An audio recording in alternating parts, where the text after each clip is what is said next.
ప్రార్థనా సమయం అనే ఆధ్యాత్మిక కార్యక్రమానికి మిమ్మల్ని అందరినీ ప్రేమతో ఆహ్వానిస్తూ ఉన్నా. నేటి ధ్యానము కొరకు మార్కు శుభవార్తలో నుండి మార్కు సువార్తలో నుండి 9:29 వచనం చదువుకున్నాం. 9వ అధ్యాయము నుండి 29వ వచనం. అందుకాయన ప్రార్థన వలననే గాని మరి దేని వలనైనను ఈ విధమైనది వదిలిపోవట అసాధ్యమని వారితో చెప్పాను. ప్రభువునందు ప్రియమైన దేవుని బిడ్డలారా, చదివిన ఈ లేఖన భాగములో ప్రార్థన వలననే అనే మాటను ఫుట్నోట్లో అనగా మూల భాషలో ఉపవాసము వలననే అని రాయబడి ఉంది. అంటే ఉపవాస ప్రార్థన యొక్క ఫలము లేదంటే బలము, ఉపవాస ప్రార్థన యొక్క ఫలము లేకపోతే బలము అనేది ప్రత్యేకమైనది అని మనం నేర్చుకోవాలి, గ్రహించాలి. ఎందుకంటే అక్కడ అపవిత్రాత్మను గద్దించుట అనేది కనబడుతుంది.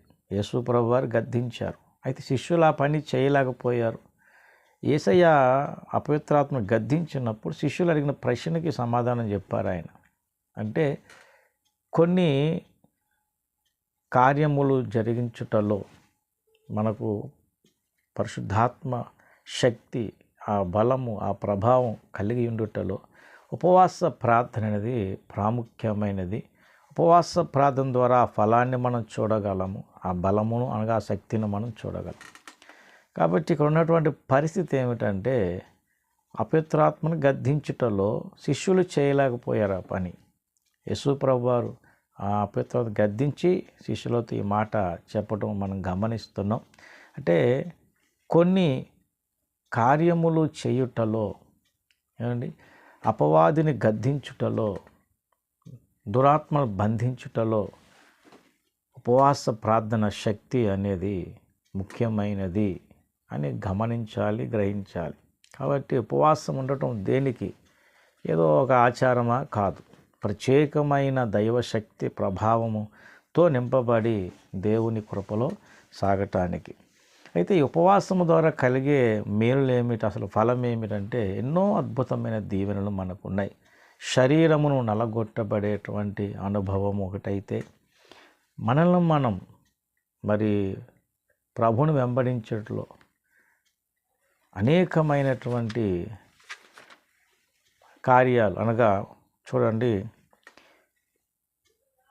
లూకా శుభవార్త 9వ అధ్యాయములో 23లో అంటాడు, మరియు ఆయన అందరూ ఇట్లనేను, ఎవడైనా నన్ను వెంబడింప గోరిన ఎడల తన్ను తాను ఉపేక్షించుకొని ప్రతిదినము తన శిలువను ఎత్తుకొని నన్ను వెంబడించవలెను.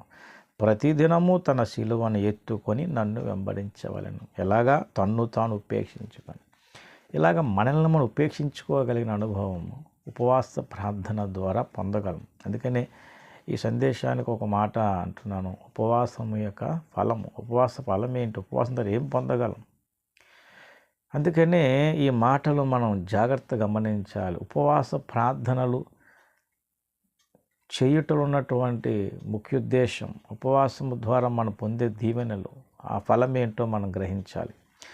అలాగే ఉపవాసం ఉంటుండగా దేవుడు తన సేవ కొరకు పిలిచినటువంటి సందర్భము చూడండి. ఇక్కడ అపోస్తుల కార్యములు 13వ అధ్యాయం 2వ వచనం. వారు ప్రభువును సేవించుచు ఉపవాసము చేయుచుండగా పరిశుద్ధాత్మ, నేను బర్నబాను సౌలును పిలిచిన పని కొరకు వారిని నాకు ప్రత్యేక పరిచులని వారితో చెప్పాను.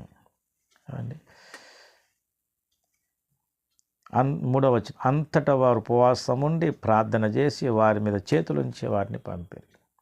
దేవుని పని కొరకు ప్రత్యేకింపబడిన అనుభవం ఇక్కడ ఉపవాస ప్రార్థన మనం చూస్తున్నాం. వారు ఉపవాసము చేయుచున్నారు, వారు ప్రభువును సేవించి ఉపవాసము చేయుచుండగా అని చెప్పిన తర్వాత మళ్ళీ అంటారు, అంతటా వారు ఉపవాసం ఉండి ప్రార్థన చేసి. కనుక దేవుని బిడ్డలారా, ఉపవాసం ఆత్మీయంగా మనకి ఎంతో బలాన్ని, ఆత్మీయ అభివృద్ధిని, దైవశక్తిని అనుభవించుటలో, ఆ ప్రభావితము కలిగి ఉండటంలో మనకు ఉపవాసం అనే ఫలము మనం చూడగలుగుతాం.